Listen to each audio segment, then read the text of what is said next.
Last day of my deployment, a voicemail from my daughter. Dad, Mom's new husband is a cop. He's got the whole family at gunpoint. He said when you get here, he'll make me cuff you before he puts you down. I swore I'd end him. Then she sobbed. And he made me. He made me burn all your pictures. I boarded the first flight. My Black Ops training kicked in. Nobody makes my daughter cry and lives to tell about it. Chapter 1, The Voicemail. The desert heat had baked my skin for months. But that last day of deployment felt different. My gear was packed. My rifle cleaned and stowed. All that was left was the flight home. The moment I'd been replaying in my head every sleepless night. When I checked my phone, I saw her name. Emily. My little girl.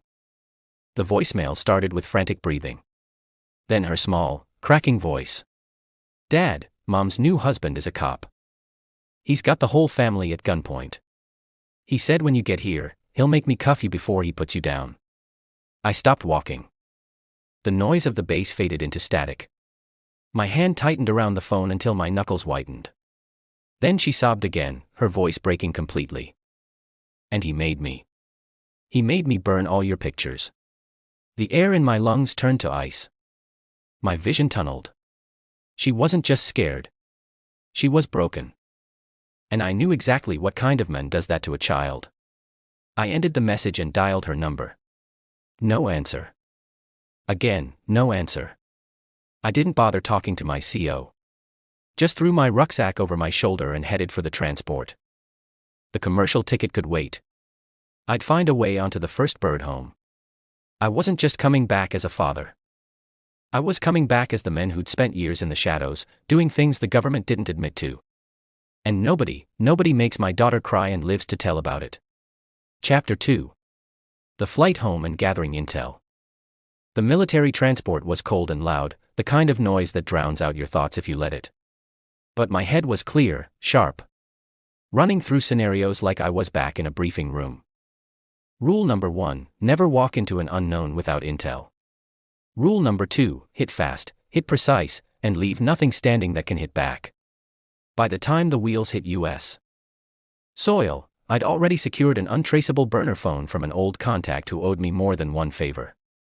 My second call was to Detective Harris, a cop I'd saved once when an op went bad overseas. He wasn't the kind to ask questions. When I told him about the voicemail, he went quiet for a moment, then said, "If your ex's new husband is who I think he is, you're in deep. He's dirty, but he's protected. Rumors say he runs a side business. Intimidation jobs, debt collections, maybe worse. If he's got your kid, you've got to move fast." I had already planned on it. "Send me everything," I said. Within an hour, my encrypted inbox was full. Addresses, known associates, routines, even where the bastard liked to drink. And in between the lines, one crucial detail. He wasn't officially on shift for the next 3 nights, which meant if anything happened, it wouldn't be on the record. I booked a room in a rundown motel 2 towns over, somewhere he wouldn't think to look. From there, I started piecing together the plan. This wasn't just about getting Emily back. This was about sending a message. One he'd never forget. And one that would make sure no one like him ever came near her again. But the next move came from Emily herself. Late that night, my burner buzzed with a single text. "Dad, he's sleeping. I can't talk, please hurry." I stared at the screen, my jaw tight. She'd given me the opening. Tomorrow night, I was going to walk into his world. And when I left, he wouldn't have one left to stand in. The streets were empty, the kind of quiet that only comes before something violent. I parked 3 blocks away, gear packed in a plain black duffel. Nothing flashy, nothing that screamed military, just tools. I moved through the neighborhood like a shadow, slipping past fences and under hedges until I was across the street from their 2-story suburban home. Lights out on the 2nd floor.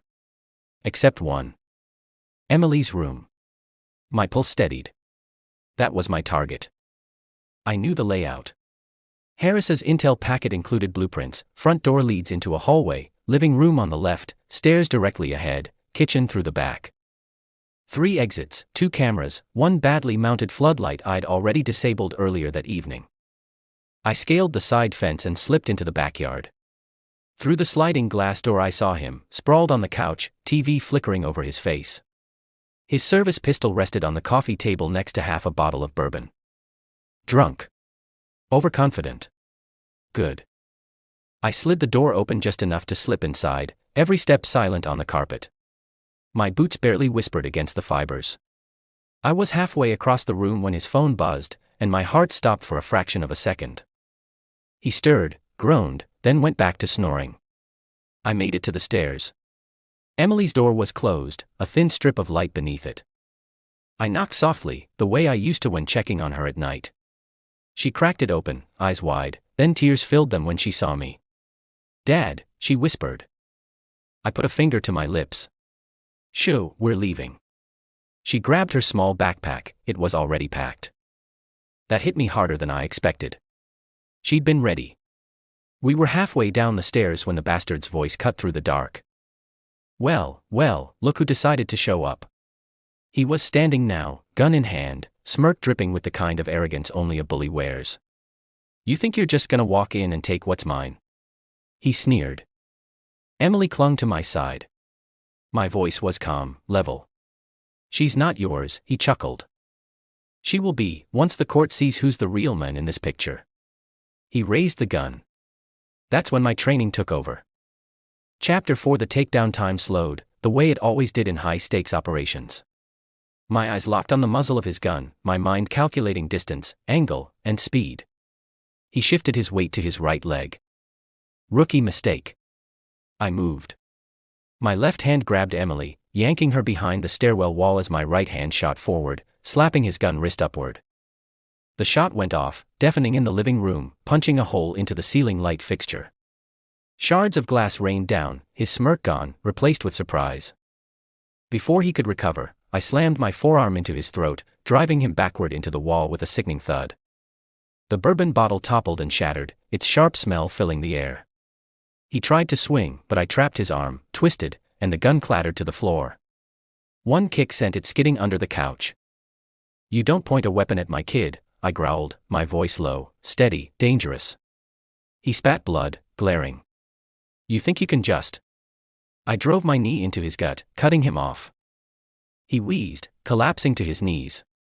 "Dad." Emily's small voice trembled. "Let's go." I nodded. This wasn't just about leaving, it was about making sure he never came near her again. From my duffel, I pulled a thin nylon zip tie and bound his wrists behind his back, cinching it tight enough to make him wince. Then another for his ankles. "You'll be found," I said coldly, "but not before you've had time to think about every choice that brought you here." Before leaving, I took his badge and service weapon, both left in a sealed, labeled evidence bag on the kitchen counter, with a note. "Internal affairs. Check the basement." Emily's eyes widened. "What's in the basement?" I looked at her and shook my head. "Nothing we ever need to see." We slipped out the back, disappearing into the night just as a siren began to wail in the distance. Not mine, his.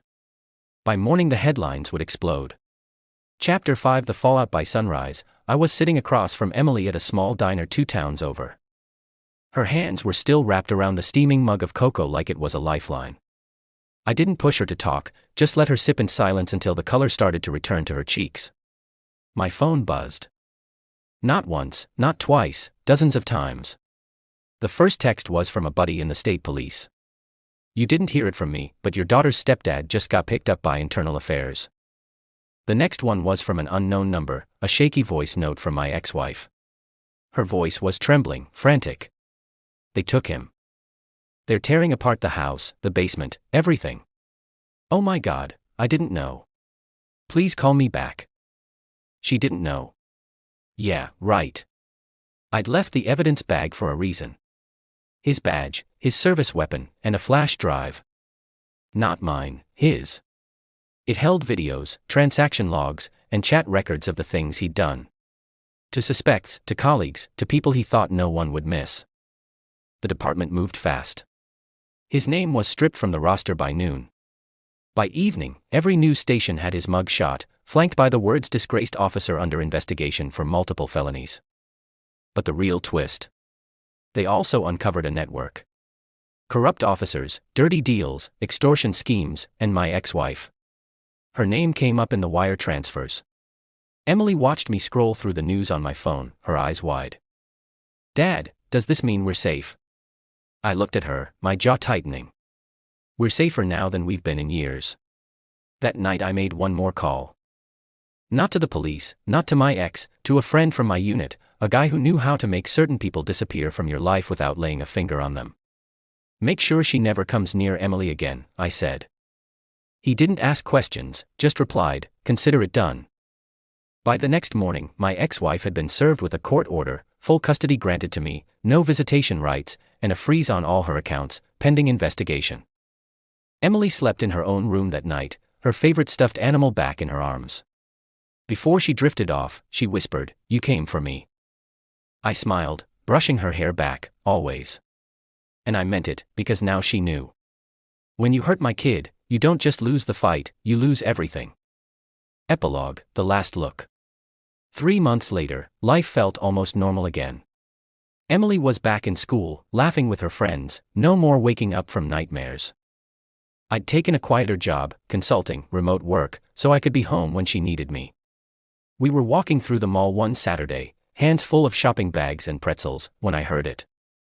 A familiar voice, one I hadn't expected to hear outside of a courtroom. Emily.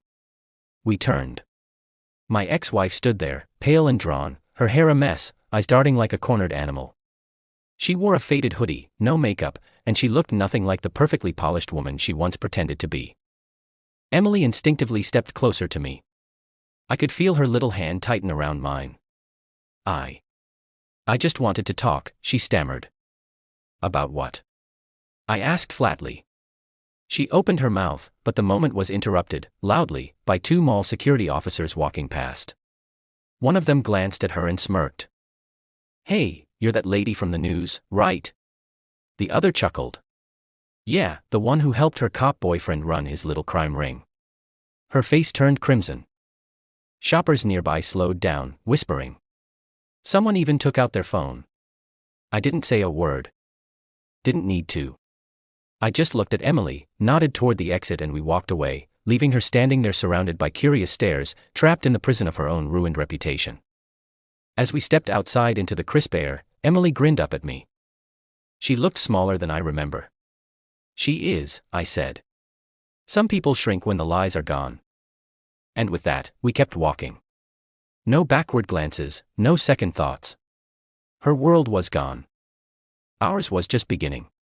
Was this revenge perfectly justified? Tell us what you have think about this story in the comments below.